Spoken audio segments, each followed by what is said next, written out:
네, 반갑습니다. 오늘 엄청 많이 오셨네요. 한 200명 오셨어요. 네. 반갑습니다. 2017년 광화문 촛불의 최종 미션을 수행할 사람, 우리 국민들의 삶의 변화를 이루어낼 정의당의 대선 후보를 이제 선출하게 됩니다. 코앞에 닥쳤네요. 2월 11일부터 언제까지 투표할까요? 네, 잘하고 계십니다. 2월 16일, 11일부터 16일까지 투표가 진행이 됩니다. 지금 이미 두 후보 간에 엄청난 각축전, 치열한 경선이 지금 진행되고 있는데요. 오늘 본격적인 경선 쇼가 시작되기 전에 우리 당의 공정한 선거 관리 업무를 담당해 주실 정의당의 3D 업종 중에 하나죠. 우리 선관위원장님을 모시고 인사 말씀을 먼저 들어보도록 하겠습니다. 박갑주 선관위원장 모시겠습니다.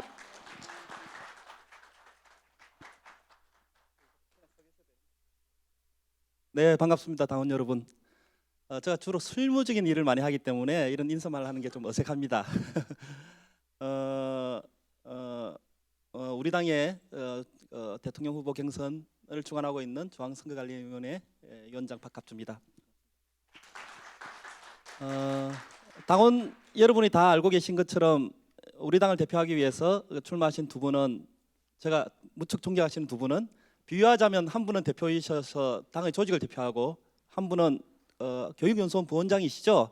그래서 이념을 대표하고 있는 것으로 보입니다. 이번 경선이 우리 당의 조직과 이념의 측면에서 약점이 뭔지를 점검하고 강점이 뭔지를 국민에게 드러내는 좋은 기회가 되었으면 좋겠습니다.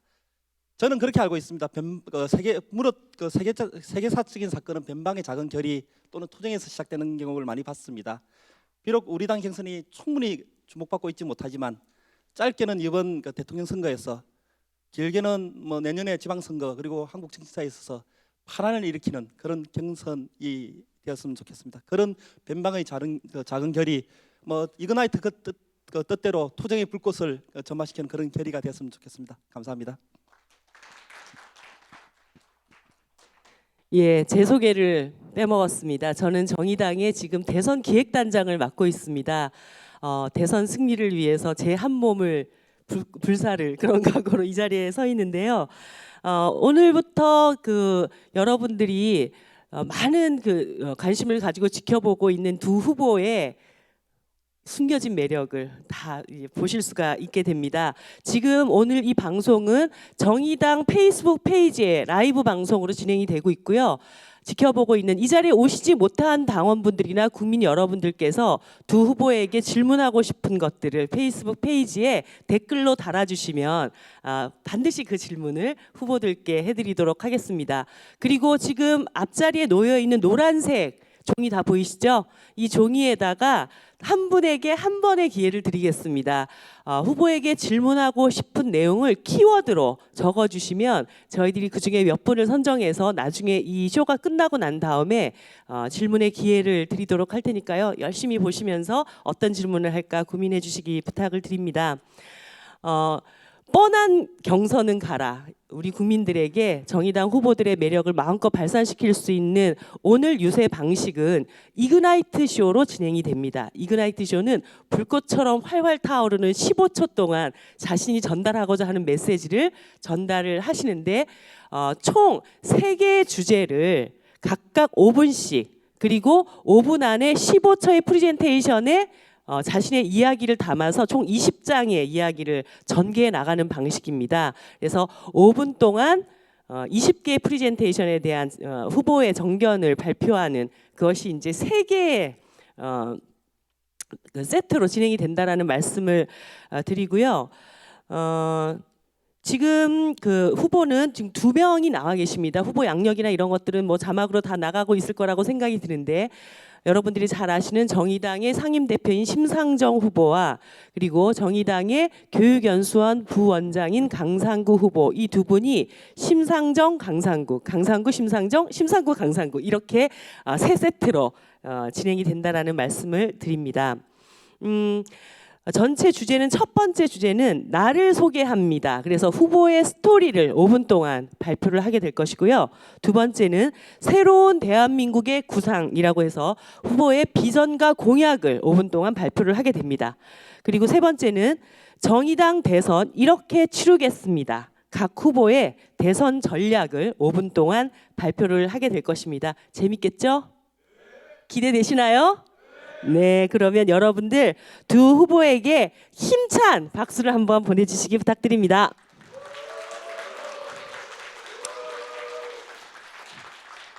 예, 그러면 첫 번째 나를 소개합니다. 무한도전보다 재미있고 K-팝 스타보다 치열한 여러분들의 이그나이트 쇼 지금부터 시작하겠습니다. 첫 번째 발표자는 심상정 후보를 모시겠습니다.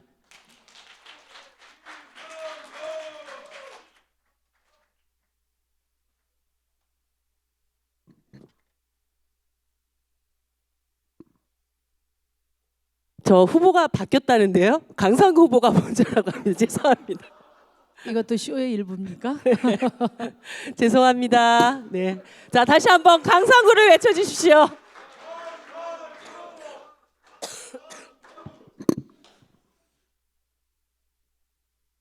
두 번 외치시고 끝입니까? 우리 딱 세 번만 더 외쳐주십시오. 시작.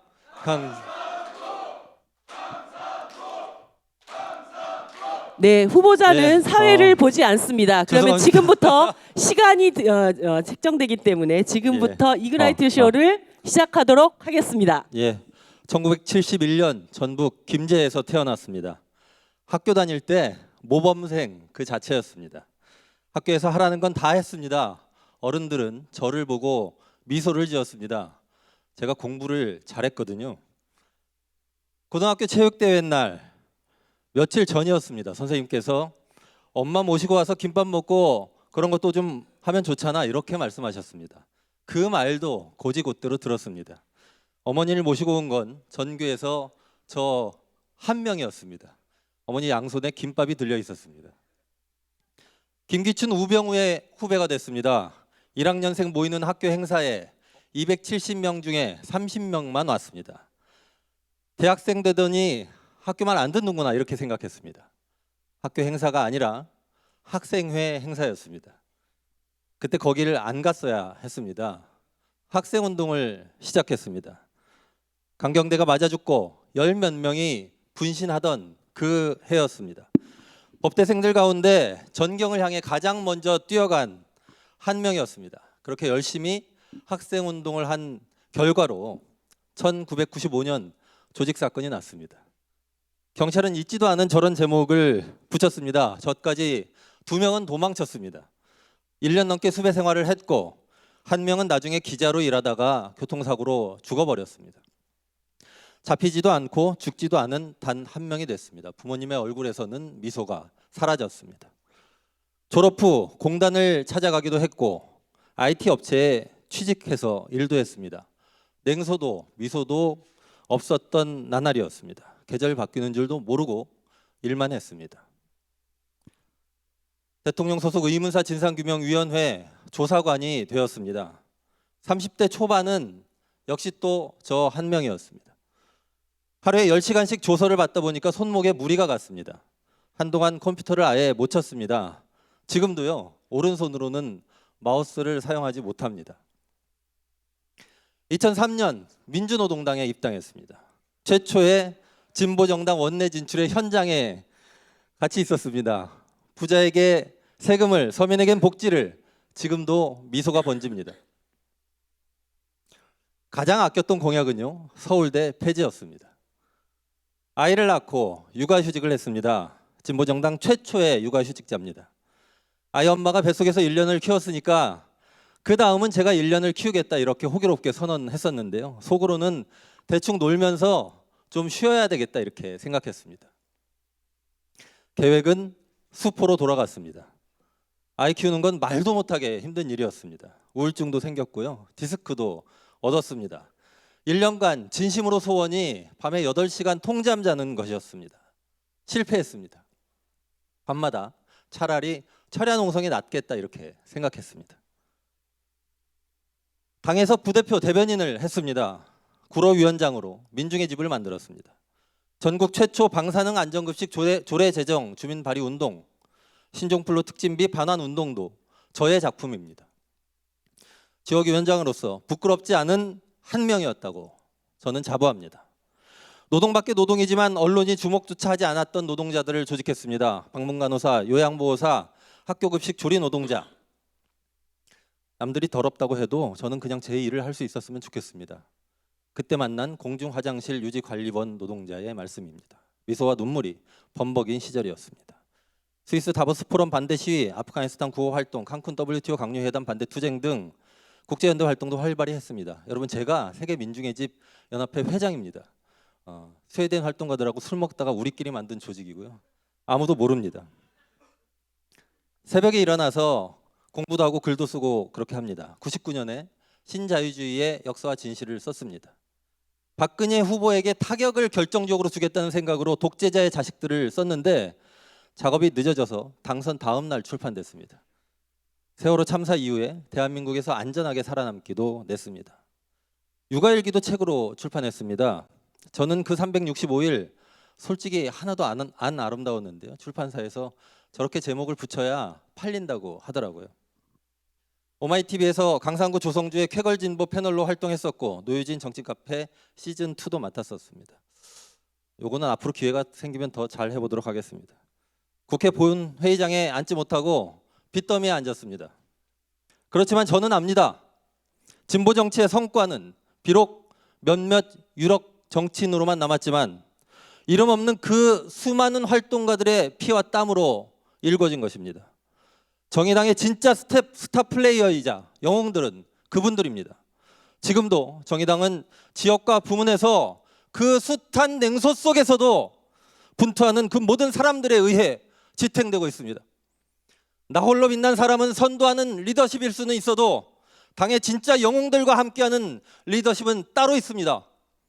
저는 우리 당의 진짜 영웅들의 마음을 압니다. 처음부터 스타 플레이어로 독주했던 사람보다 처음부터 지금까지 우리 당의 진짜 영웅들과 같은 처지였던 제가 그 마음을 훨씬 잘 압니다. 동지 여러분, 얼마나 외롭고 초라하며 힘들고 처절을 한지 말입니다. 당의 진짜 영웅들과 함께하는 리더십만이 당원들의 잠재력을 저는 극대화할 수 있다고 봅니다. 그래야 당이 미소 지을 수 있습니다. 혼자 앞서가는 리더십이 아니라 평등과 연대의 리더십, 당이 가진 모든 힘을 하나로 모으기 위해 여러분, 제가 대선에 출마했습니다. 평등과 연대의 리더십으로 정의당 발 한편의 멋진 드라마 쓰겠습니다. 가장 앞에 서겠습니다. 여러분, 냉소와 미소 사이에 가슴 뛰는 변화를 읽을 한 사람, 여러분이 되주십시오. 고맙습니다.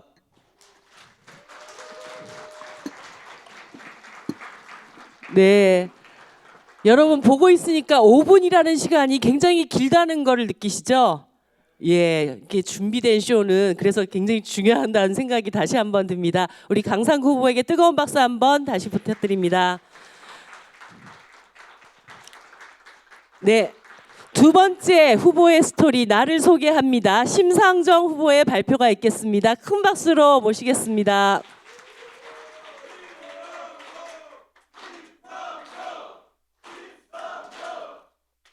네, 지금부터 준비되셨습니까? 네, 시작하겠습니다. 네, 심상정입니다. 오늘 이그나이트 첫 주제가 자기소개라고 해서 제가 좀 고민이 됐습니다. 이제 명색이 당 대표인데 우리 당원들이 잘 아는 이력을 나열하고 있을 수는 없지 않습니까? 그래서 제가 오늘 정의당의 일원이라면 비껴갈 수 없는 질문에 대해서 이야기를 좀 해보고자 합니다. 그 질문에 대답하는 과정이 바로 저를 소개하는 핵심적인 열쇠가 될 거라고 믿습니다. 아마 이 자리에 계신 분들도 다 들어보셨을 겁니다. 바로 이 질문입니다. 왜 너 정의당 하니? 아마 우리 3만 당원들이 늘 스스로 묻고 또 주변으로부터 듣는 질문일 겁니다. 저도 정치하면서 이 얘기 숱하게 들었습니다. 진보 정치 희망 있냐? 정의당 왜 하냐? 저는 이런 질문을 들을 때마다 늘 떠오르는 얼굴들이 있습니다. 우리 정의당을 찾아오는 그 무거운 발걸음, 그 무거운 노크 소리입니다. 이분들은 이제 이당 저당 다 돌아다니면서 아마 그 호소를 했을 겁니다. 마지막으로 간절한 심정으로 찾은 곳이 바로 정의당입니다. 가습기 살균제 피해자의 모습이고요. 맨 왼쪽 사진이, 그 밑에가 삼성 백혈병 희생자인 황유미 씨, 고 황유미 씨 아버님이시고요. 오른쪽은 우리 곽중사 어머님입니다. 우리 당을 찾아오는 분들, 많은 분들이 정의당 이름을 모르는 분도 많이 있습니다. 심상정 노회찬도 모릅니다. 그런데 왜 찾을까요? 이분들이 공통으로 하는 말이 있습니다. 정의당은 약자들의 정당이래. 정의당 찾아가면 옳은 일이면 아마 이것저것 따지지 않고 끝까지 함께 싸워줄 거다. 이런 얘기를 듣고 온답니다. 그렇습니다. 우리 정의당 누누이 확인하는 것이지만 우리 사회 가장 밑바닥에 계신 분들, 가장 절박한 분들 대변하기 위해서 오늘의 정의당이 있는 게 아니겠습니까? 또 왜 정의당이냐, 이 물음에 우리가 답하기 위해서는 이번 촛불 전국 얘기를 하지 않을 수 없습니다. 우리 정의당은 가장 정확히 민심을 파악했고 가장 앞서서 광장으로 달려갔습니다. 대통령이 담화 한마디 하면은 정치권이 출렁거렸습니다. 그리고 야당들 주말에 광장에 나가서는 혁명을 외치고 또 국회로 오면 바로 일상으로 돌아갔습니다. 이렇게 왔다 갔다 흔들리는 야당, 그 중심을 우리 정의당이 잡았습니다. 제가 이 테이블에 가서 스트레스 많이 받았습니다. 저분들 아주 성격이 좀 세더라고요. 저도 한 손가락 하는데 아주 서로 뭐 싸우기 위해서 온 분들 같았습니다. 저 테이블에서 제가 했던 역할이 바로 정의당의 존재 이유라고 생각합니다. 촛불의 대변자, 그리고 야당 속의 야당의 역할로 두 야당을 촛불 광장으로 뱃머리를 돌리게 했고 탄핵소추 가결시켜 냈습니다. 다시 첫 질문으로 돌아갑니다. 왜 정의당인가? 우리 정의당 3만 동지들, 절박한 시민들의 마지막 보루로, 그리고 민심의 성실한 대변자로 이 길을 선택했다고 저는 생각합니다. 근데 제가 이제 이런 얘기 하면은요, 여의도에 있는 전략가들은 이런 말을 합니다. 세월호 이제 우리 국민들 이제 피곤해한다. 세월호 때문에 장사 안 된다고 한다. 그리고 힘없고 또 가난한 사람들 대변하는 것은 그 뜻은 높이 사지만 이 사람들 정치에 관심 없다. 표 안 준다. 그리고 오히려 여당 찍는 사람도 많다. 이런 얘기합니다. 과연 우리가 이 사람들에게, 이 가난하고 또 어려운 분들에게 왜 정치에 관심을 안 갖느냐, 이렇게 윽박질러 물을 수 없습니다. 이분들이 한두 사람이 아니고 절대 다수 대한민국 시민입니다. 그래서 바로 아마 이 장면 많이 보셨을 겁니다. 창원의 24살 전기 수리공 노동자들. 박근혜가 퇴진하면 내 삶이 나아질까요? 바로 이 질문에 답하는 정당이 우리 정의당이라고 생각합니다. 그래서 우리들이 모였습니다. 그래서 여러분들을 대변하는 정당이 정의당이다. 우리가 함께 힘을 모아서 대한민국 바꾸자. 이렇게 외치기 위해서 제가 대통령 후보 출마했습니다. 누가 심상정은 어떤 사람이냐 이렇게 물어보면 정의당의 존재 이유가 바로 심상정이다. 이렇게 답할 것입니다. 저는 지금까지도 또 앞으로도 이 길을 흔들림 없이 갈 것입니다. 정의당의 다른 이름 심상정, 심상정의 다른 이름 정의당입니다. 감사합니다.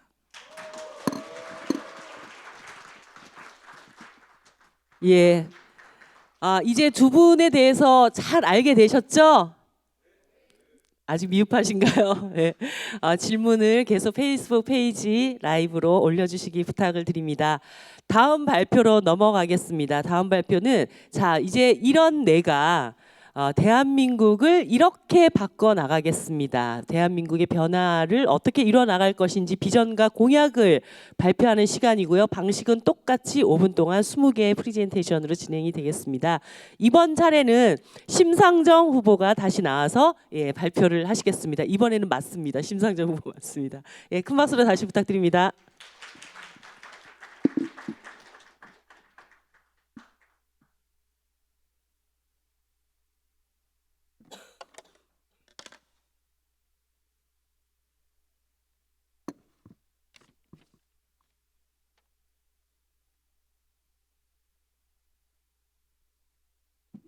준비되셨습니까? 천만 촛불 시민이 바라는 대한민국은 어떤 나라입니까?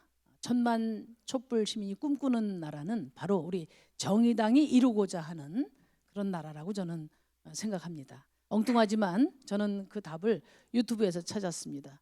제가 늘 이 장면을 가슴에 담아두고 있습니다. 박근혜가 퇴진하면 제 삶이 나아질까요? 바로 이것이 이번 대선의 화두입니다. 우리 당원들과 촛불들은 함께 말합니다. 새누리당에서 민주당으로 바뀌는 것만 가지고는 충분하지 않다. 정치가 내 삶의 일터에 그리고 내 가족에게 내 미래의 변화를 만들어야 한다. 그것이 우리 시민들의 열망입니다. 이 소박한 바람에 답하는 정치가 필요합니다. 고단한 비정규직 청년에게는 정말 따뜻한 밥 한 공기가 그리고 호프집을 전전하는 알바생에게는 시급 인상이 간절할 것입니다. 우리 삶의 디테일을 바꾸는 정치가 저는 촛불이 염원하는 정치라고 봅니다. 이렇게 천문학적인 숫자만 둥둥 떠다니는 정치, 또 누가 어떤 자리에 가느냐가 빅뉴스가 되는 정치, 이런 정치를 우리 국민들은 더 이상 용납하지 않을 것입니다. 일하는 국민이라면은 모두 정당한 대가를 받아야 됩니다. 저는 헌법 밖에 내쳐진 우리 노동자들 보호를 최우선 과제로 삼을 것입니다. 지금 우리나라 체불임금이 1조 4천으로 세계에서 최고입니다. 임금 체불되면 대신 국가가 받아들이는 시스템을 준비해 두었습니다. 저는 또 이런 나라에 살고 싶습니다. 엄마가 아빠가 아이 키우는 즐거움을 누릴 수 있는 그런 나라가 돼야 됩니다. 제1호 공약 슈퍼우먼 강지법이 첫 디딤돌이 돼줄 겁니다. 육아는 성별의 문제가 아니고 노동 문제입니다. 또 국가가 국민의 삶을 함부로 쓰다가 버리는 그런 나라 되어서는 안 됩니다. 청년 사병들의 대우 획기적으로 바꿀 겁니다. 애국 열정페이라는 저 말 사전에서 제가 지워버리겠습니다. 소박한 꿈에는 또 최소한의 비용이 듭니다. 월급 300만 원 시대 열 겁니다. 대단히 많은 금액도 못 이룰 그런 불가능한 꿈도 아닙니다. 소득이 늘어나야 저성장 시대의 대한민국 경제도 살릴 수 있습니다. 청년, 노인, 농민, 장애인, 문화예술인 누구나 인간으로서 존엄성을 보장받는 그런 사회 만들 겁니다. 존엄이 보장되면 시민들의 표정도 달라지고 상상의 지평도 바뀝니다. 저는 단계적인 기본소득으로 이뤄낼 수 있다고 봅니다. 한국 경제 최대 리스크 세습 경영 봉쇄할 겁니다. 이 부분만큼은 누구보다도 삼성에 당당하게 맞서왔던 저 심상정이 가장 잘할 수 있습니다. 경제 규모 11위에 걸맞는 OECD 수준의 평균 수준의 복지국가 더 이상 지체할 수 없습니다. 우리는 복지 원조 정당입니다. 실력을 보여줄 때입니다. 사실 이 모든 정책들은 모두 불평등과 빈곤 해소를 향하고 있습니다. 불평등을 해소하지 않고서는 우리 삶의 디테일을 절대 바꿀 수 없습니다. 소득 대압착의 출발점, 그것은 살찐고양이법 그리고 초과이 공유제로 시작해 나갈 겁니다. 촛불 시민들이 바라는 정권교체, 또 평범한 국민들이 소박한 꿈은 불평등 문제를 정조준할 때만 이루어질 수 있다 생각합니다. 이것이 제가 생각하는 노동 있는 민주주의입니다. 이 모든 것을 가능케 하는 것은 결국 정치 변화입니다. 저는 선거제도를 반드시 개혁해서 정의당의 활로를 열어갈 겁니다. 국민 주권주의 시대 활짝 열 것입니다. 우리 사회는 진보 정당이 더 강해져야 됩니다. 함께 잘 사는 유럽 선진국은 모두 진보 정당이 주축 정당인 나라입니다. 정의당이 강해지는 것, 그게 제가 꿈꾸는 강한 대한민국을 가는 첫걸음입니다. 정의당이 커지는 만큼 민생이 좋아질 것입니다. 정의당이 강해지는 만큼 우리 민주주의가 더 강해질 것입니다.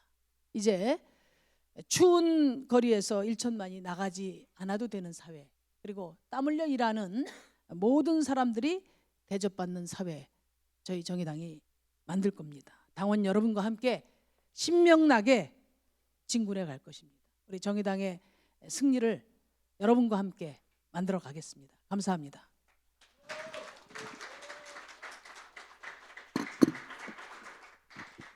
예, 잘 봤습니다. 다음은 강상구 후보가 꿈꾸는 새로운 대한민국 비전과 공약을 발표하겠습니다. 자, 준비되셨습니까? 네, 시작하겠습니다. 예, 뭐 저는 준비됐는데 이게 스페이스바 한번 눌러주시면 그 다음부터 시작하겠습니다. 정당의 공약은 실현 가능한 것이어야 합니다. 맞습니다. 허황된 공약은 금물입니다. 불가능한 정책을 내세우는 건 허풍쟁이나 할 일입니다. 그러나 실현 가능하다 그 말 속에는 언제나 지금 상황에서는 이란 말이 앞에 빠져 있습니다. 상황이 바뀌면요, 실현 가능한 일의 범위도 대폭 커집니다. 촛불은 30년 만에 대한민국의 근본적 변화를 요구하고 있습니다. 정치는 평소와는 달라져야 합니다. 광장이 만들어 놓은 그 실현 가능성의 폭이 완전히 달라졌기 때문입니다. 이제 30년 동안 하지 못했던 그런 생각을 할 때가 왔습니다.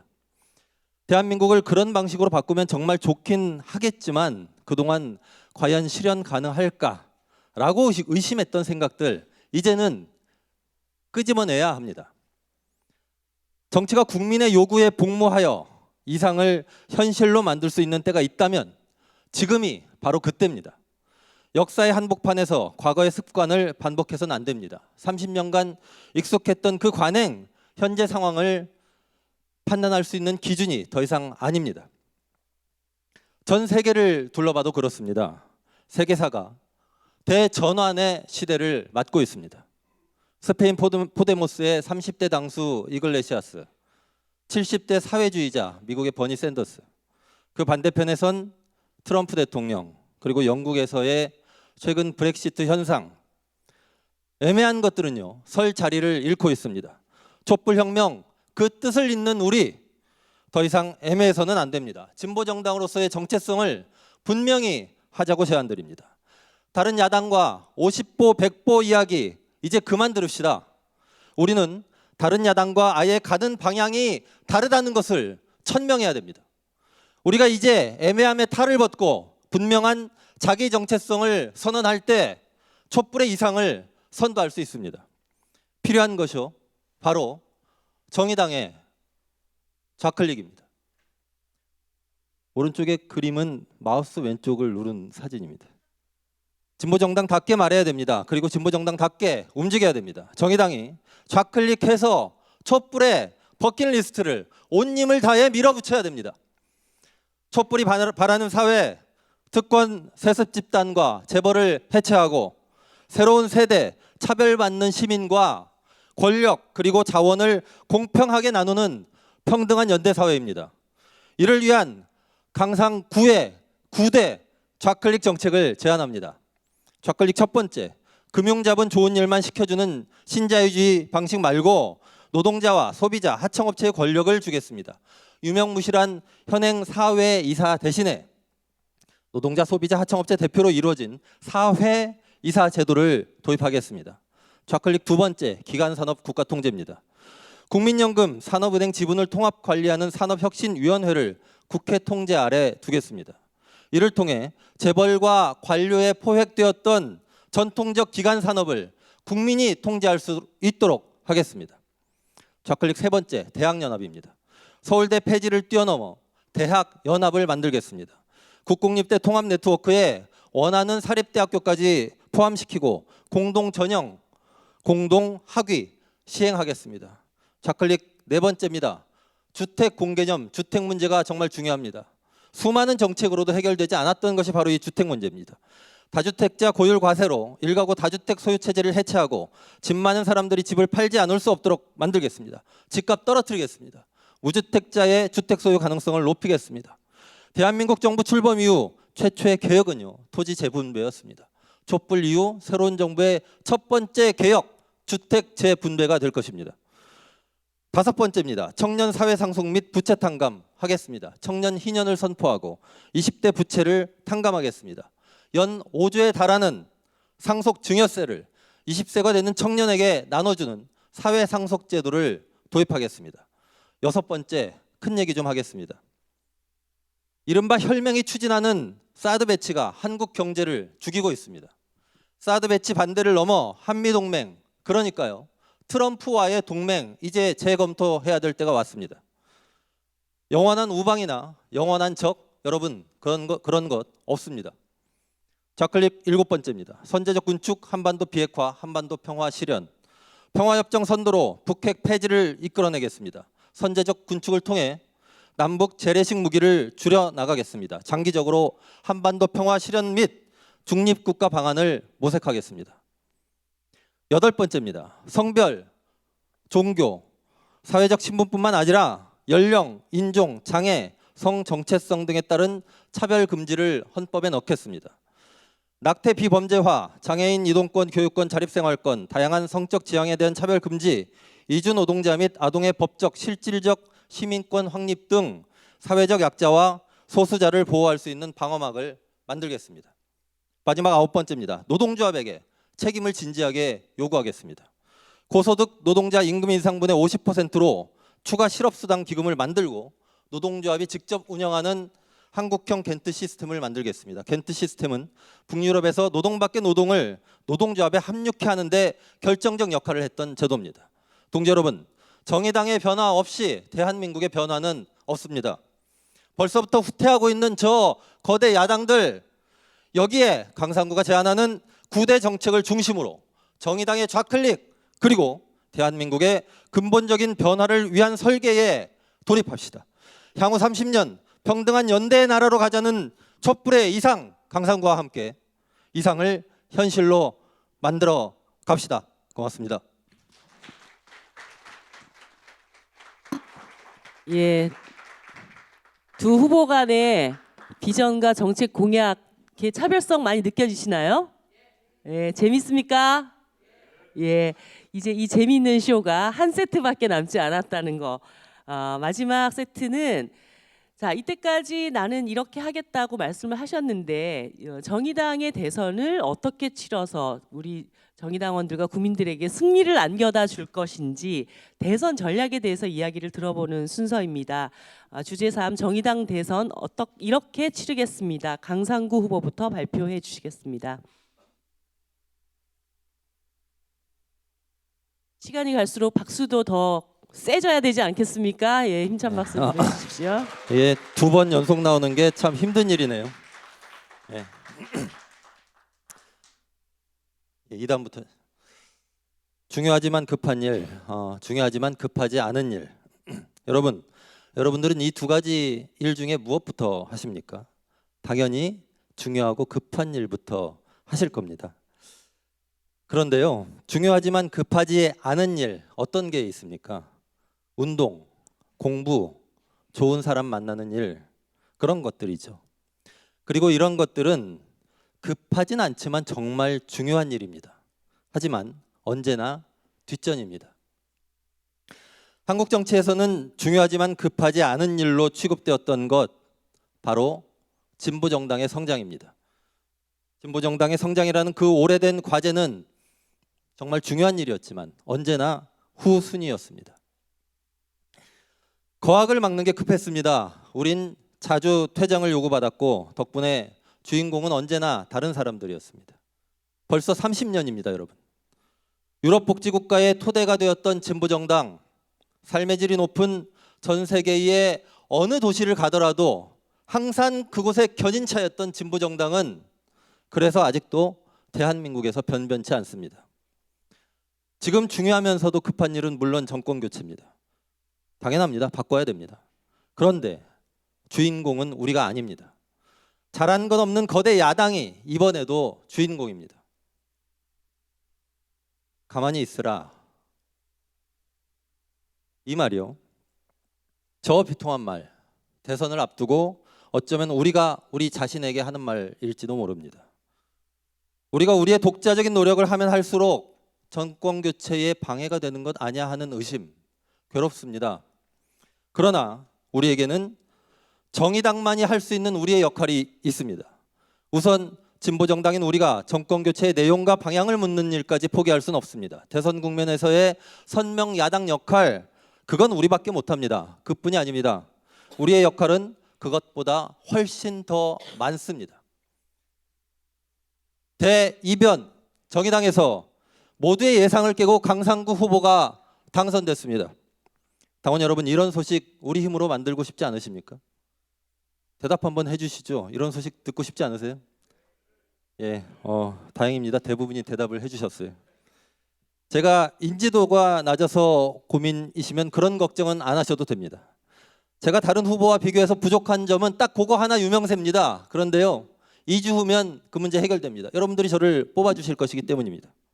걱정해야 할 것은 정의당의 변화 없이는 대한민국의 변화도 없다는 바로 그 점입니다.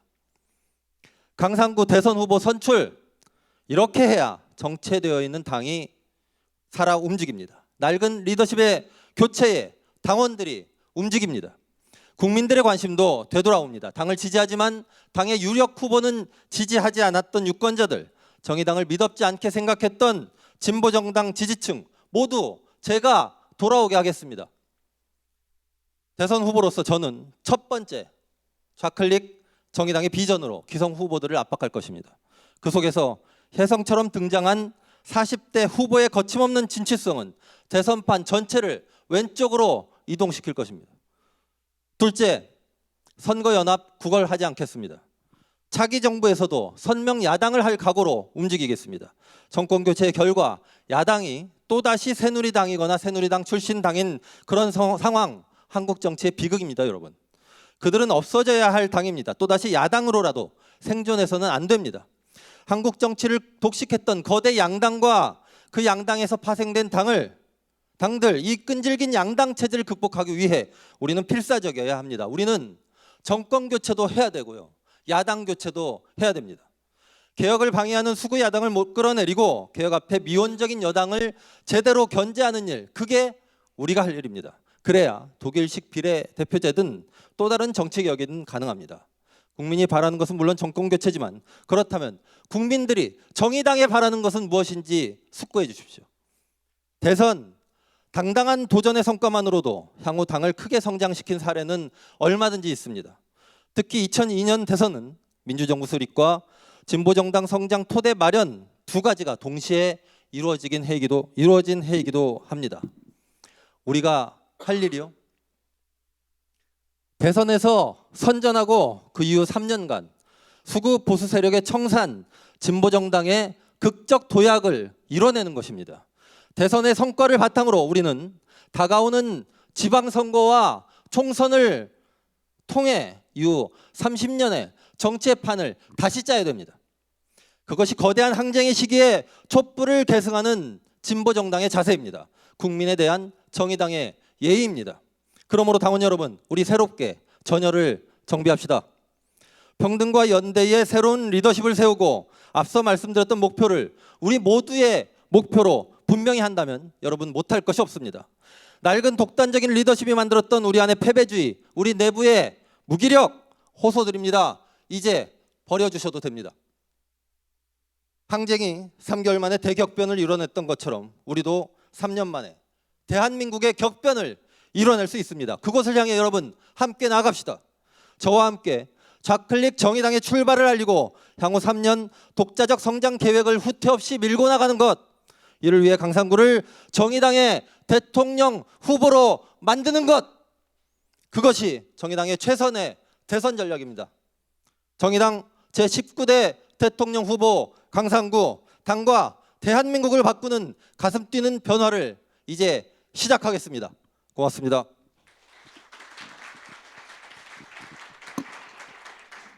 예, 강상구 후보의 마지막 그 발표가 끝났습니다. 이제 남은 한 분 심상정 후보의 정의당 대선 전략 들어보도록 하겠습니다. 앞으로 모시겠습니다.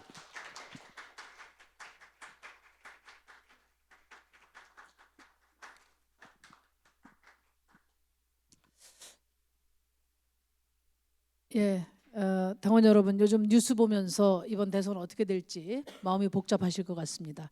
아마 전무후무한 대선이 되지 않을까 생각합니다. 왜냐, 반기문 후보 사태로 우선 보수의 강력한 후보가 등장하기 어려울 것 같습니다. 그래서 민주화 이후에 처음으로 정권 교체냐, 정권 연장이냐가 아니라 어떤 정권 교체냐를 가지고 야당 후보들이 진검승부를 하는 선거가 될 겁니다. 그래서 이제 작은 당에 대한 그런 부당한 압력도 설득력이 많이 떨어질 겁니다. 그래서 여러분 가능성이 있습니다. 해볼 만한 선거입니다. 심상정 지지하던 사람들 더 이상 이제 숨기지 말고 과감하게 지지하면 됩니다. 정의당 지지하신 분들 거침없이 지지해 주시면 됩니다. 이번 선거의 또 하나의 특징, 누가 대통령이 되더라도 촛불이 원하는 과감한 개혁을 하려면 연합 정치를 하지 않을 수 없습니다. 아마 민주당은 이제 보수 대연합이냐 또 야당들과 연합 정치냐를 가지고 갈림길에 서 있습니다. 민주당의 안희정 후보가 새누리당까지를 포함하는 대연정을 이야기했기 때문입니다. 당원 여러분, 우리 당원 여러분들이 원하는 정권 교체는 어떤 겁니까? 촛불 시민이 원하는 정권 교체는 뭡니까? 보수적인 정권 교체 아니죠. 저는 노동 있는 민주주의를 이룰 수 있는 그런 개혁 연립 정부, 이것이 촛불이 원하는 정권 교체다 이렇게 생각합니다. 이 진보적인 정권 교체 가장 빠른 방법 뭡니까? 슬로건은 노동 있는 민주주의, 그리고 그 방법은 결선 투표를 통한 정권 교체 연대라고 저는 생각합니다. 이 모든 것은 근데 결국 우리의 힘입니다. 국민들의 지지가 있어야 됩니다. 우리 당원들 중에는 지금 연합정부를 원하는 당원도 있고 완주를 원하는 당원도 있는데 이 두 가지 희망 모두 우리가 최소한 두 자릿수 지지율을 확보하면 다 이룰 수 있는 꿈이라고 저는 생각합니다. 더 강력한 진보야당 정의당이 정권을 견제하고 또 차기 대안 세력으로 정의당의 입지를 한층 공고히 할 수 있습니다. 연립정부냐 완주냐가 중요하지 않습니다. 정의당의 힘이 커지느냐 작아지느냐가 중요합니다. 정의당의 역할이 커지냐 작아지느냐, 그래서 차기 정부를 더욱 개혁적인 정부로 만들 수 있냐, 정의당의 미래를 힘차게 설계할 수 있느냐, 이것이 이번 대선에서 중요합니다. 우리에게는 33,000 당원이 있습니다. 7.2% 지지, 172만 지지자가 있습니다. 제 캠프는 바로 33,000 당원 172만 지지자가 됩니다. 본격 본선이 시작될 4월 전까지 저는 팀 정의당의 전열을 대폭 정비해야 된다고 생각합니다. 33,000 당원 똘똘 한 마음으로 뭉쳐야 되고, 그래야 172만 지지자들 끌어모을 수 있습니다. 마음 같지 않은 그런 환경에 무기력해질 수도 있고 또 여러분들 힘이 안 날 수도 있습니다. 그러나 지금이야말로 우리의 저력을 믿을 때입니다. 그동안 진보정당은 늘 가시밭길을 묵묵히 건너왔습니다. 이제 대안 세력으로 평가받을 수 있는 모든 준비가 우리가 돼 있습니다. 수세적으로 움츠려들 필요 절대 없다고 생각합니다. 저는 감히 여쭙습니다. 33,000 당원들에게 묻습니다. 늘 헌신하기를 마다하지 않는 우리 존경하는 당원 여러분께 묻습니다. 왜 정의당 당원이 되셨습니까? 왜 진보정치의 험난한 여정에 함께 하시기로 결정하셨습니까? 왜 구태여 큰 당 가지 않고 작은 정당에서 풍찬노숙 하시고 계신 것입니까? 저는 그 답이 바로 우리 정의당의 대선 전략이라고 생각합니다. 가난하다고 해서 그 꿈이 가난하지 않듯이 우리 정의당 큰 꿈을 꾸고 있는 정당입니다. 우리가 열망하는 대한민국의 모습이 있습니다. 그 청사진 가지고 있습니다. 정책도 있습니다. 저는 늘 어떤 일을 이루기 위해서 가장 빠른 길은 바로 그 일을 시작하는 것이다. 이것이 제 좌우명입니다. 지금부터 힘 모으고 하면 됩니다. 저는 우리 33,000 당원 여러분과 함께 그 울창한 가도 끝이 없지만 그러나 그 울창한 보수 정치의 숲을 반드시 뚫어낼 것입니다. 그래서 정치 생태계 바꿀 것입니다. 우리 당에서 헌신하는 여러분들과 함께 새로운 대한민국 만들어 갈 것입니다. 감사합니다.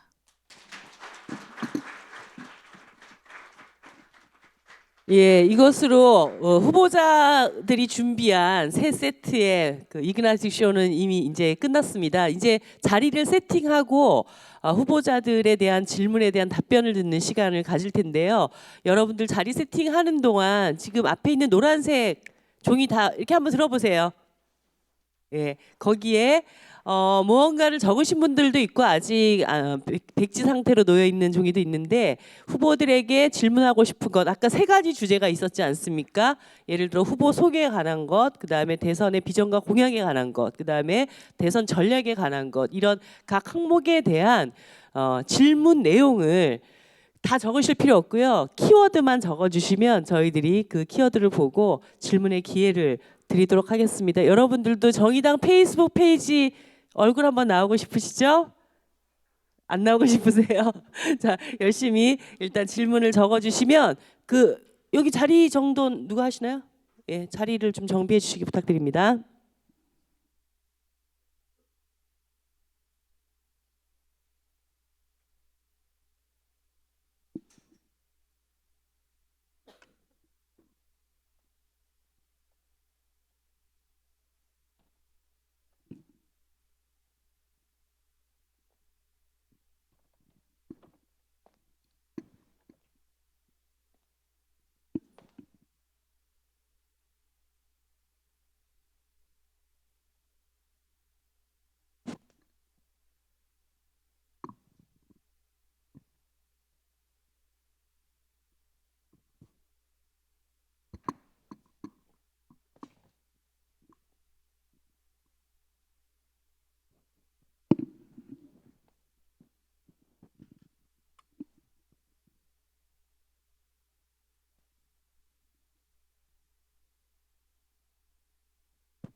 후보님들은 앞으로 나와주시기 바랍니다. 강상구, 심상정 후보님 이렇게 앉으시래요. 예.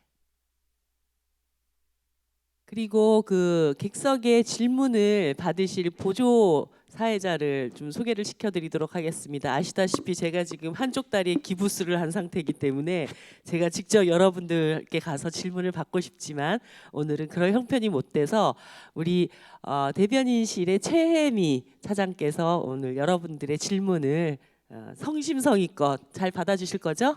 네, 반갑습니다. 네. 자, 두 분이 이런 PT쇼로 유세를 해본 거는 태어나서 처음이시죠? 어떠셨어요? 네, 그렇습니다. 그렇습니까? 네. 예.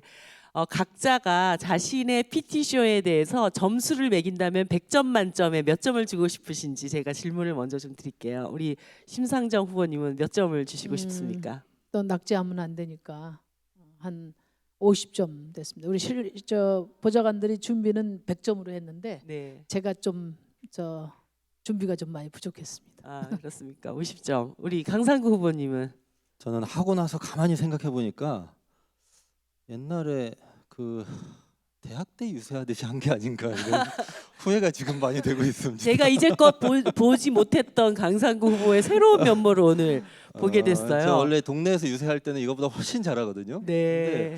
하고 나서 보니까 이거 약간 좀 총학생회장 그 분위기인데. 몇 점? 그래도 뭐 고생했으니까요. 한 네. 70점. 아, 아까 후보님 50점. 50점이요? 네. 잘하셨어요. 제가 70점 하겠습니다. 제가 이겨야죠. 뭐라도. 네. 네. 예, 아무튼 오늘 뭐 두 분이 여러 가지 준비도 많이 하셨고 나름 그 새로운 방식으로 우리 유권자분들에게 굉장히 매력을 그대로 잘 전달하는 그런 시간이 아니었나 이런 생각이 듭니다. 아무튼 보시는 동안 여러 가지 이제 궁금한 점도 많이 있으셨을 텐데 일단 객석에서 질문이 있으신 분들의 질문을 먼저 받아보도록 하겠습니다. 자, 다 같이 종이를 앞으로 이렇게 올려주시기 부탁을 드립니다. 네, 우리 그림까지 예쁘게 그려주신 분이 계신데 동물권이라고 크게 새랑같이 그리신 분이 계신데 한번 질문 직접 들어보도록 하겠습니다. 네, 안녕하세요. 저는 천민우라고 합니다. 최근에 저는 사실 동물권이라는 권리에 관심이 없었어요. 근데 사회적 약자라는 키워드에서 말씀을 해주셨고 최근에 채식주의자인 친구를 만나면서 동물권이라는 키워드에 관심이 많이 생겼는데 혹시 대선 후보님들 대선 공약 중에 동물권이랑 관련된 공약이 있는지 있으시면 좀 자세한 설명 들을 수 있을까 해서 질문 드렸습니다. 우리 강상구 후보부터 앞으로 강심심강 이런 순서로 가겠습니다. 네, 강. 몸을 앞으로 굽히다가 마이크가 이렇게 들린 거였는데요. 아니 사실은 솔직히 말씀드려야지 뭐 어떻게 하겠습니까? 저희 공약에는 아직 없습니다. 저희가 출마 선언문하고 그다음에 오늘 이 내용 이렇게 해서 지금 공약을 계속 다듬고 있고 다음 주에도 계속 공약 발표가 있긴 할 건데요. 동물권은 고민은 했는데 아직 구체화된 그 공약은 없습니다. 죄송하다는 말씀 드리고 조금 이따 좀 알려주시면요, 제 다음 주에 공약으로 좀 반영하겠습니다. 네. 네, 아직 뭐 채워야 될 게 많네요. 네, 저희 생태국가로 가는 그런 비전에 동물복지법을 포함해서 동물복지에 관한 패키지 법을 제도를 준비하고 있습니다. 공약으로. 제가 19대 때 이미 이제 구체화해 놓은 것이 많고요.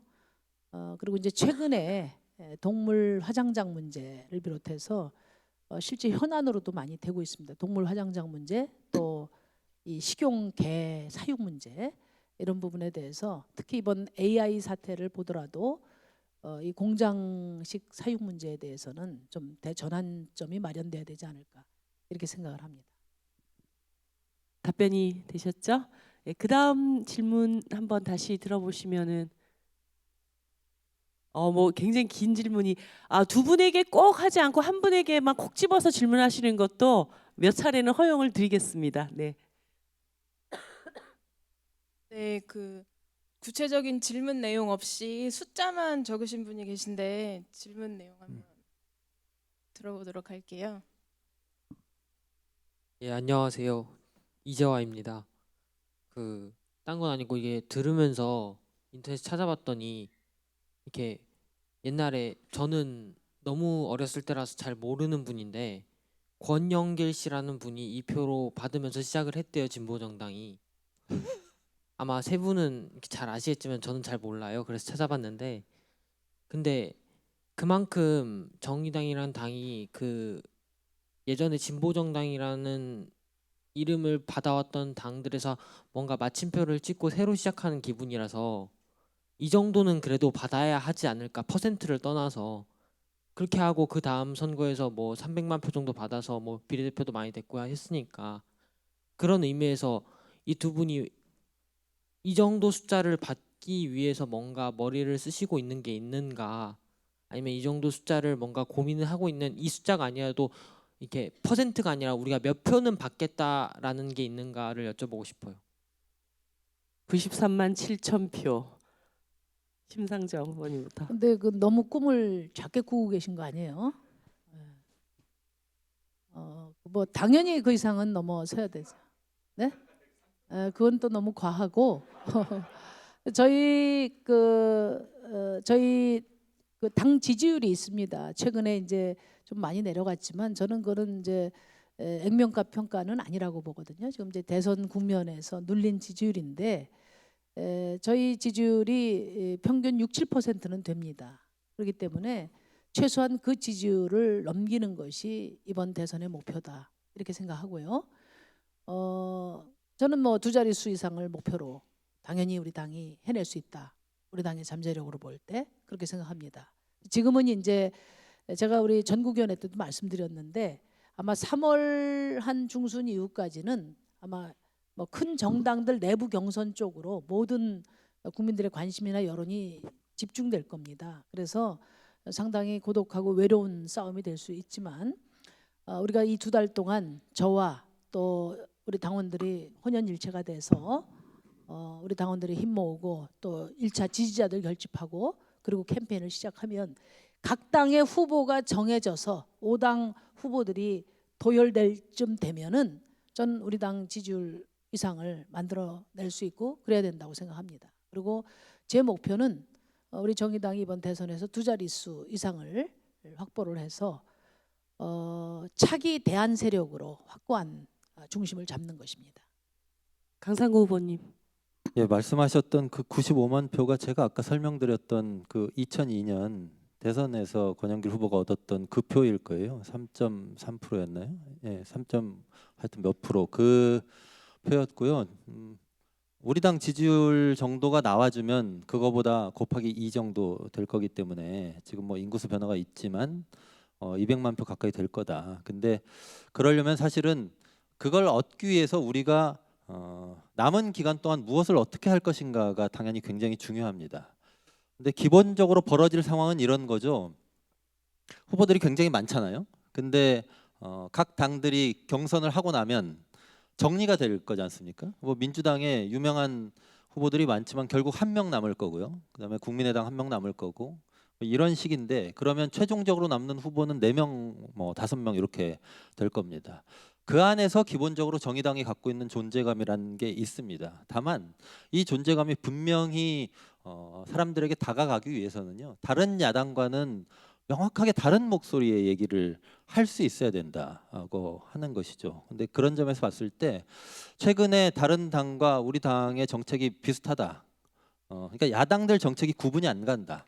그거는 촛불 때문이기도 하고 과거에 진보정당이 만들어 놓은 정책을 다른 당들이 막 뺏겨가지고 마치 자기들이 만든 것처럼 얘기하고 있기 때문이기도 한데요. 그렇기 때문에 다른 당 탓할 수는 없습니다. 그렇게 할 일이 아니라 우리는 촛불 상황에 걸맞는 또 다른 진보정당다운 공약들을 만들어내야죠. 그렇게 해야 되는 것이고요.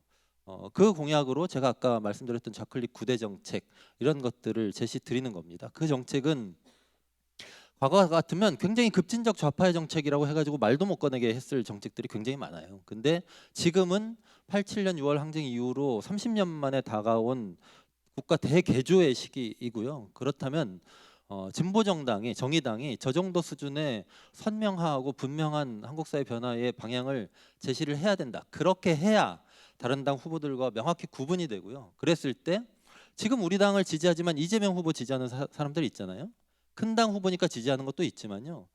대한민국을 좀 화끈하게 바꿔보자 이런 열망이 그쪽에 가 있는 겁니다. 그 열망을 우리가 가져올 수 있다 이렇게 봅니다. 그런 점에서 우리 정책을 보다 선명하게 다듬을 필요가 있다는 말씀 드리고 또 하나는 근데 이제 다른 당의 후보가 정리될 때까지 또 얼마간 우리는 어떤 뉴스도 생산하지 못하고 지금처럼 쭉 갈 수도 있습니다. 정의당 심심하다고 많이 그러잖아요. 그리고 뭐 저기서 나오는 얘기도 없고 뉴스도 없고 소식도 없다 이렇게 얘기하는데 저는 우리가 만들 수 있는 가장 참신한 소식은 뭐야 저 사람 누구길래 대통령 후보가 된 거야 이거라고 생각해요. 정말로. 예. 그렇게 생각 안 하십니까? 제가 지금 방금 말씀드리는 순간 여러분이 고개를 끄덕이셨거든요. 네. 예. 우리 너무 후보님, 죄송합니다. 예, 길어져서. 예. 네. 그거 해야 된다고 봅니다. 알겠습니다. 그 이그나이트 쇼가 불꽃처럼 지나갔던 것만큼 우리 질문에 대한 답변도 불꽃처럼 해주실 것을 기대하면서 다음 질문 예 그리고 그 SNS 상으로 올라온 질문 정리를 빨리 좀 해주십시오. 뭐 대충 몇 개 더 들어봐야 될 것 같은데요. 예 우리 사회자님. 아니요. 제가 말을 잘못했으니까요. 이거는 강 후보님한테 드리고요. 그 사회자님께서 저한테- 읽어주시면 될 것 같아요. 예. 갖다 드려요. 아니 저희가 사회자님 읽어볼까요? 사회자님이 읽어주세요. 네. 아니. 한문으로 아니 돼 있어가지고. 앉으시고 일단 예. 아니. 예. 그걸 안 보이죠? 아니 이게 한문으로 적으셔가지고요. 예, 한자 좀 아니 잠깐요. 치는 거예요. 그래서 중국하고 거리가 너무 많으니까 지금. 네, 사회자의 뜻을 따라주시고 일단 앉아주세요. 네, 이거 네. 축하드려. 아, 이거 심상정 후보는 나중에 내가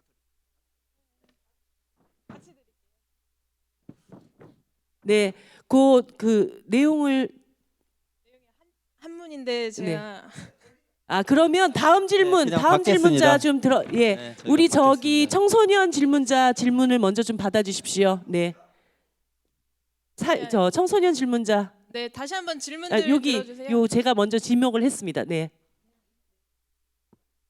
네, 키워드로 적어주셨는데 직접 한번. 강산 예, 예. 후보님께 질문 네. 드리고 싶은데요.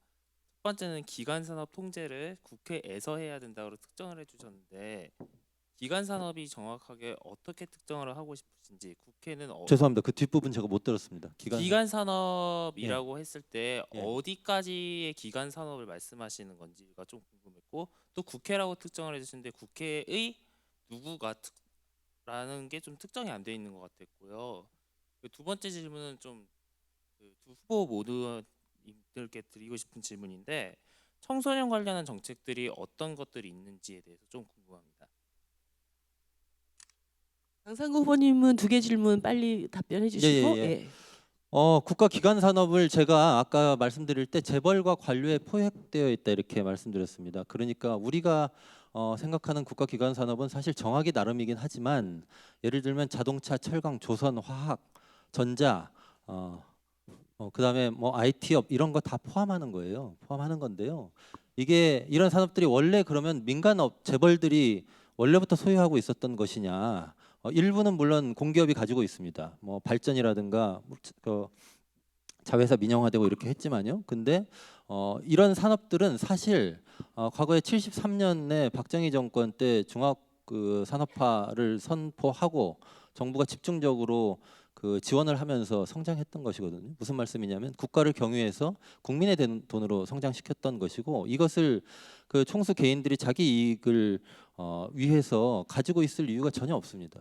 그렇고 그러면 이걸 국가가 통제를 해야 되는데요. 실제로 보면 그동안 위기 때마다 국민의 돈이 대거 투자가 됐습니다. 그리고 산업은행이나 이런 곳에서 지분을 상당수 가지고 있는 기업들도 꽤 많이 있고요. 이번에 삼성물산 제일모직 합병 과정에서 국민연금 문제도 그런 것과 연관이 있는 거잖아요.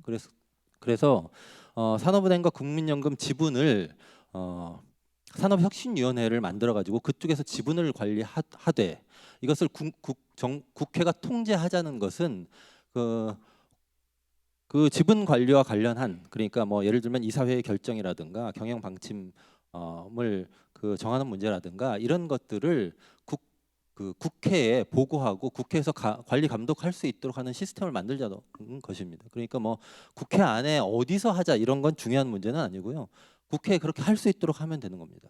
예, 청소년 정책에 대해서 간단하게 예. 하나씩 말씀해 주시면 될 것 같아요. 저는 다 청소년 발표할 수 정책- 없으니까. 예, 청소년 정책과 관련해서는요. 정책보다 좀 큰 얘기 하고 싶은데 헌법을 개정해 가지고요. 지금은 성별 뭐죠 또 성별 신분 종교에 따른 차별만 금지돼 있어요. 근데 거기에 연령, 장애, 성 정체성 등을 포함을 할 생각입니다. 그렇게 해서 기본적으로 연령에 따른 차별이 차별이라고 하는 사회적 인식을 심어 놓은 그 자리 잡게 한 다음에 그 다음에 여러 가지 정책을 좀 마련하고 손볼 생각입니다. 심상정 후보님. 네, 여러 분야로 흩어져 있는 우리 당의 청소년 정책을 좀 잘 가공해서 청소년 정책으로 바로 그 이름으로 내려고 지금 준비 중에 있습니다. 그러니까 청소년들의 정치 참여를 확대하는 문제 최근에 이제 우리가 당행 헌법 소원도 했죠. 그리고 교육 분야 그리고 취업 분야 그다음에 알바를 비롯한 또 노동 분야 이런 전 분야에 걸쳐서 우리 청소년들에게 꿈과 희망을 주는 그런 여러 제약들을 걷어내고 또 기회를 주는 그런 방향으로 지금 준비 중에 있습니다.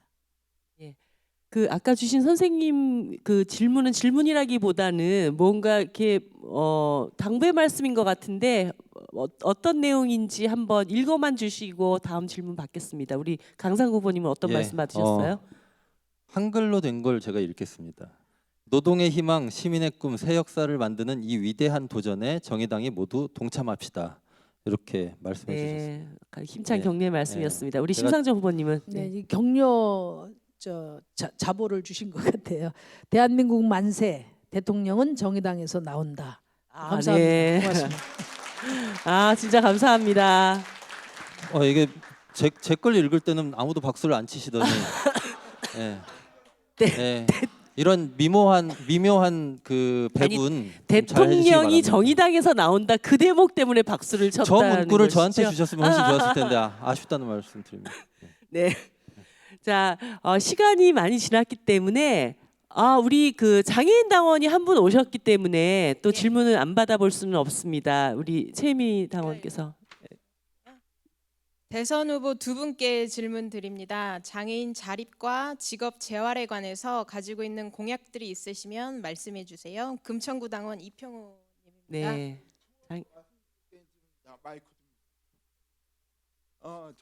저희 정의당은 노동자당이고 근로자당이라고 표방합니다.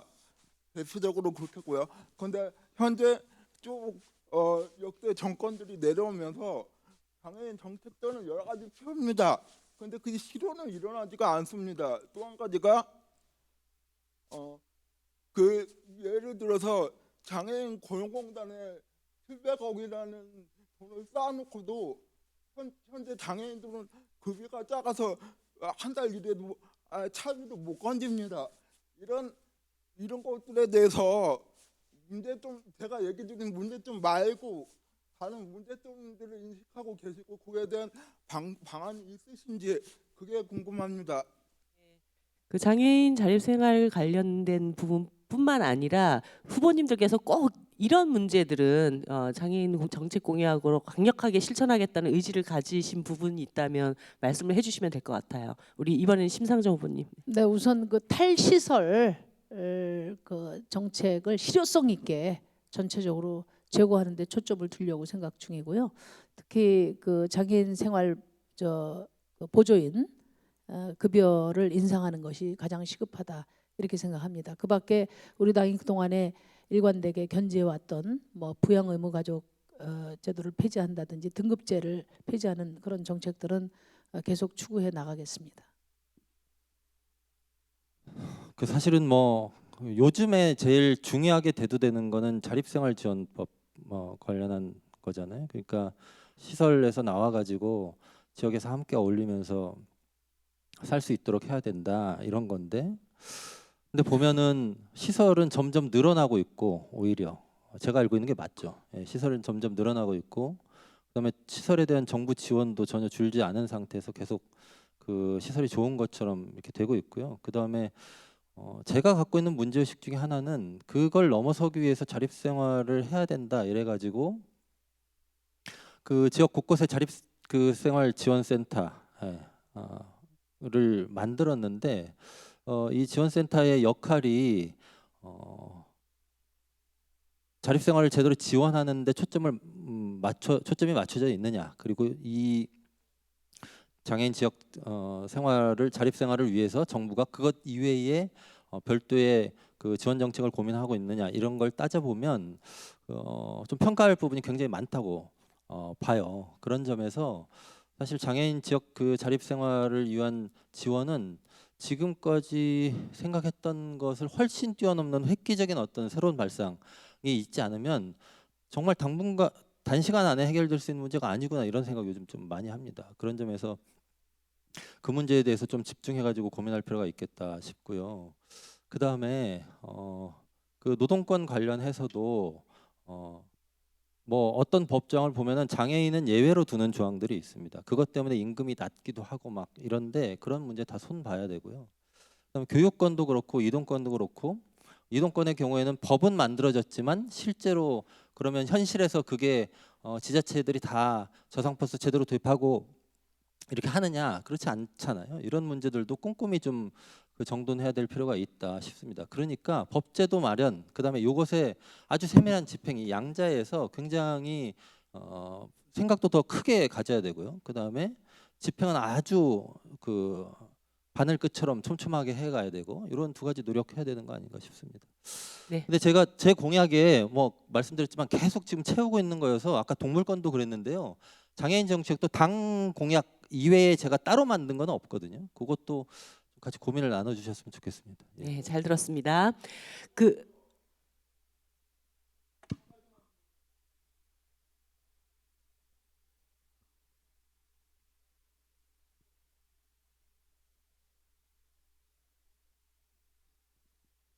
이거 해주셨으면 합니다. 네, 알겠습니다. 그 마이크가 안 닿아서 잘 못 들으셨을 텐데 장애인들의 노동권 관련되어서 정의당이 적극적으로 나서달라는 그런 부탁이 있으셨습니다. 자, 이제 오늘 마지막 질문 딱 한 분에게 받고 마무리를 지으려고 하는데요. 지금 네 분이 들으셨는데 선택권을 우리 최혜미 사회자께 드리겠습니다. 어떤 것을 하실지는. 두 분 시켜드리면 안 될까요?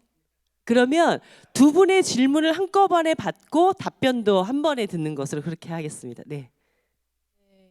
여성 대통령 물음표 꽝 네. 찍으신 분이 네. 계신데 질문 예 받으시고.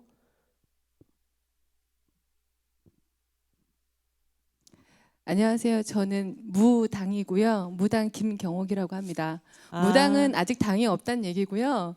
제가 이 자리에 오게 된 것은 심상정 대표님의 어떤 늘 쿨한 꿀 멘트를 반해서 제가 오게 됐는데, 제가 어떤 생각을 했냐면 후보 등록을 하셨을 때 이거 분명히 저희 미국 대선에도 힐러리가 안 되면 이거 우리나라 욕 먹겠다. 사실 이런 생각을 했었습니다. 아마 저뿐만 아니라 다른 분들도 그런 생각을 하지 않으셨나 싶은데요. 지금은 지지율이 한 자리라고 하시지만 나중에 두 자리가 넘어가면 분명히 이런 발언들이 여성 폄하 발언들이 나올 거라고 저는 생각합니다.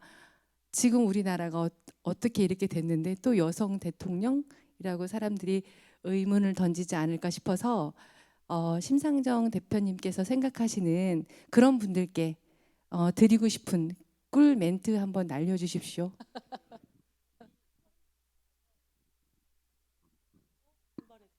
한 번만 다시 들어들 주시겠어요?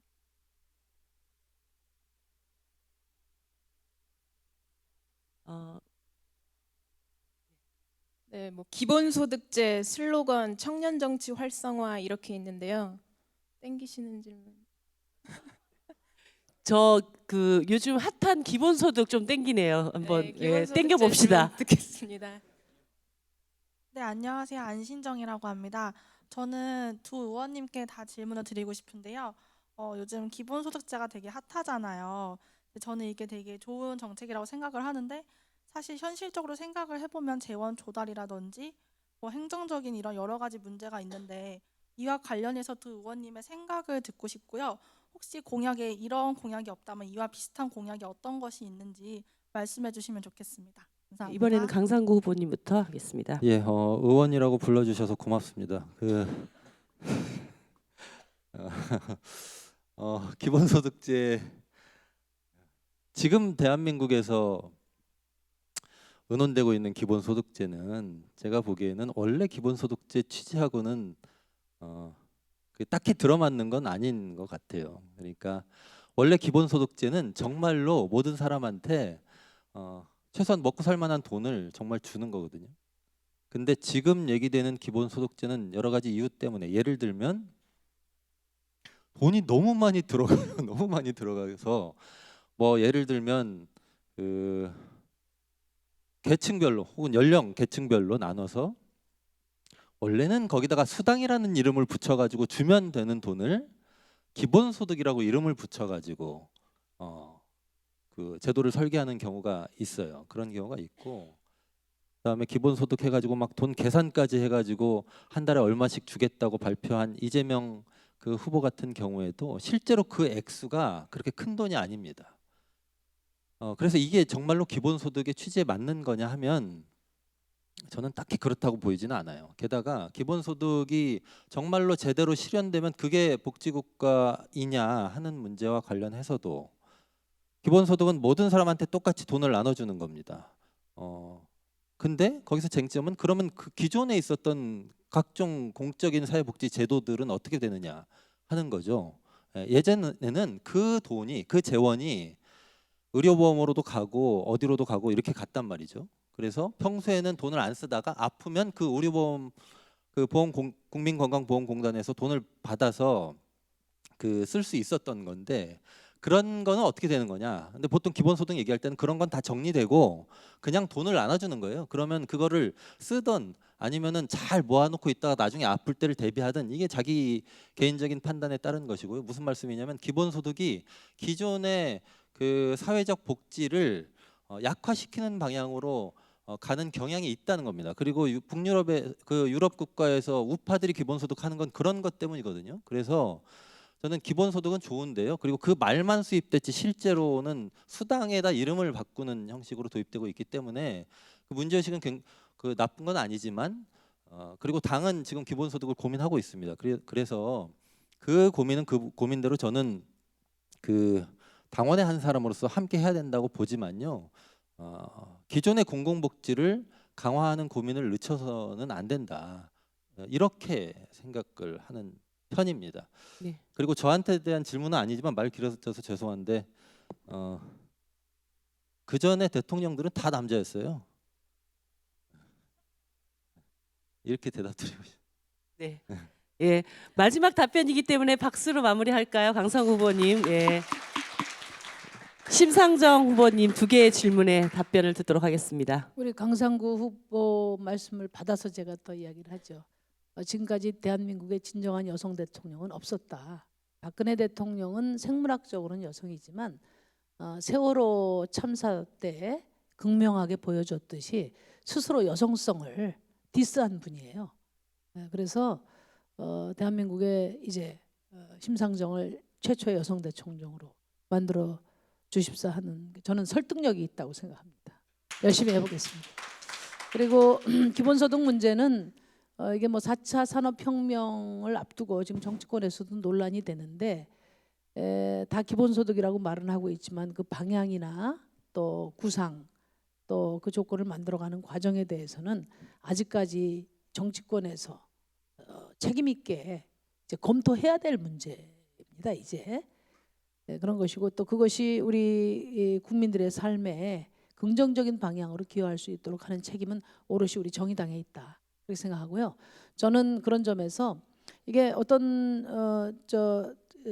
의제라 하더라도 국민들께 익숙해야 되고 또 공감이 돼야 되고 결국은 합의가 돼야 국민적 합의가 돼야 실행이 될 수 있어요. 그래서 4차 산업혁명에 대비하고 OECD 평균 복지국가로 가는 그런 우리의 중간 목표를 위한 대안으로서 이미 국민들께 상당한 공감대를 갖고 있는 시장 밖의 노동에 대해서 이 사회와 정부의 책임을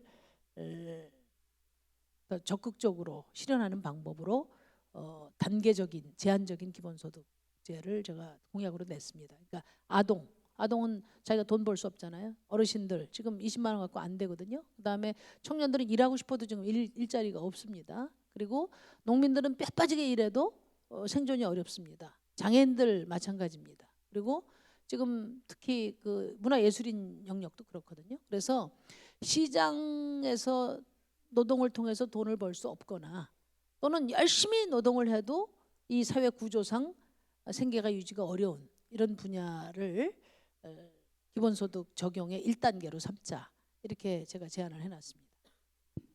예, 심상정 후보님께도 큰 박수 부탁드립니다. 뭐 질문하시고 싶은 내용이 더 있으시겠지만 선거운동은 아직 끝나지 않았기 때문에 오늘은 이 정도로 마무리해도 괜찮으시겠죠? 예, 뭐 재밌게 잘 보셨어요? 한 말씀만 예. 좀 더 하고 싶은데. 그러면 마무리 발언을 네네. 30초씩 드리면 어떨까요? 예, 30초씩 마무리 발언 드리겠습니다. 심상정 후보님. 네, 그 우리 정의당이 역사와 전통을 자랑하는 그 울창한 보수 정치의 숲을 뚫고 가려면 저는 그만한 기계가 있어야 된다고 봅니다. 우리 스스로 움츠려들고 우리 스스로 지금 지지율에 일일비해서는 우리는 승리할 수 없다. 그렇게 생각합니다. 제가 우리 당 지지율부터 시작하자.